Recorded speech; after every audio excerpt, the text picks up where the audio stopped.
السلام عليكم ورحمة الله. قبل ما نبدأ عطر فمك بذكر الله والصلاة والسلام على رسول الله.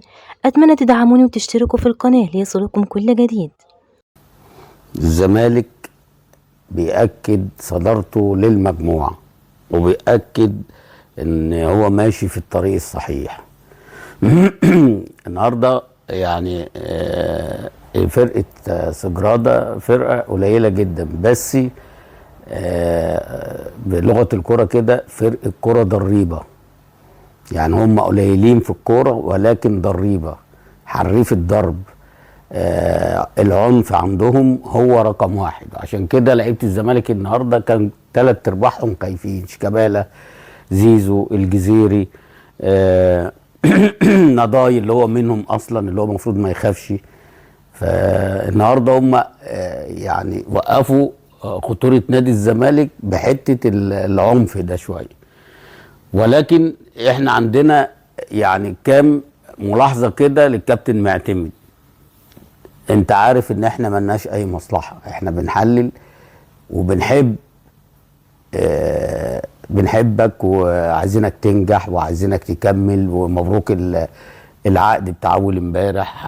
حاجة كويسة من مجلس الادارة عشان تبقى عندك ثقة وانت شغال ان انت عامل عقد. يعني دي حاجة كويسة من مجلس الادارة، وحاجة ان هي ما تخلكش متوتر ولا قلقان ولا يعني هيجيبوا مدرب اجنبي مش هيجي. حتى لو جابوا انت عملت عقد، يعني حتى لو جابوا انت موجود. يعني هم عايزين يوصلوا لك الرساله دي، فاحنا بنقول ان احنا بنحبك. طيب ليه ما بداتش النهارده بعمرو السيسي في نص الملعب؟ يعني قول لي الميزه في الاثنين اللي انت بتلعبهم. يعني رؤى ماشي، عارفين ان هو بيعمل البساط الطوليه اللي كده، معلم في نص الملعب. طب ودونجا؟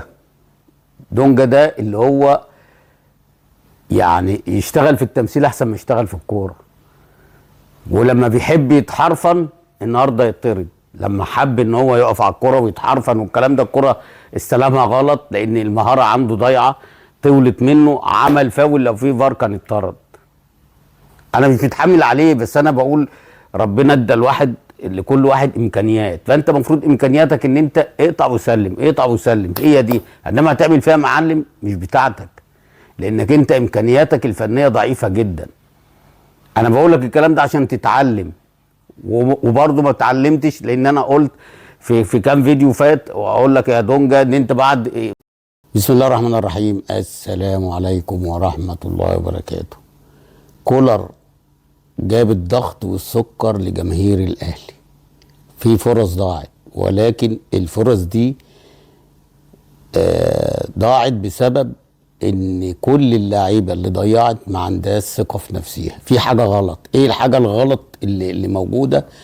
يمكن السنه اللي فاتت كانت الحاجات دي بتخش جوان. ليه؟ كان محظوظ، اللعيبه كانت منظفه نفسيها، ما كانش في مشاكل بين اللعيبه وبين كولر، كله كان بيسمع الكلام فكانت ماشيه.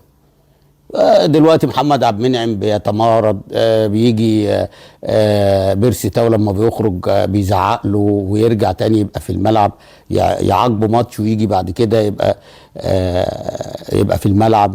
النهارده بيغير التغييرات كلها وخايف يغير بيرسي تاو لان اللي اتلسع من الشوربه ينفخ في الزبادي. وعملها مع امام عاشور، عمال يبوظ في الفرقه، عمال يوقع في كل اللعيبه.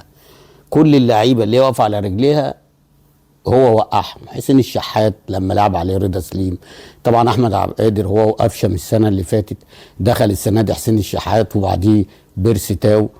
ففي حاجات كده يعني غلط، فعشان كده ربنا ما بيكرمش. كان الاول الحاجات الصح هي اللي بتتعمل، فعشان كده كان ربنا بيسهلها مع النادي الاهلي ولاعيبته، ويكرموا ويكسبوا ويعملوا مباراه حتى لو قليله فنيا، بس بيبقى فيه روح شويه، فبيبقى النيات صافيه، فربنا بيكرم عشان الجماهير. طب النهارده في جماهير، في 30,000 مشجع اهلاوي. هو انت امبارح في المؤتمر انت والشناوي الجماهير، طب الجماهير راحت لك، انت فين كورتك؟ فين اسلوبك؟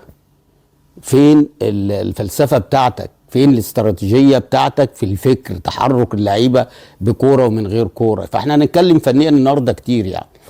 عشان نبين ان الراجل ده اقسم بجلاله الله جده وخلاص لازم يتركن. بس الكلاب السعرانه اللي كانت بتطلع لا ده 5 بطولات، طب ما عمال يضيع اهو. خلي بالك انت النهارده مكسبك، عدم مكسبك النهارده بيدخلك في دوامه. خلي بالك لان الفرق اللي بعديها 4 بونت، يعني الفرقتين اللي بعديك 4 بونت.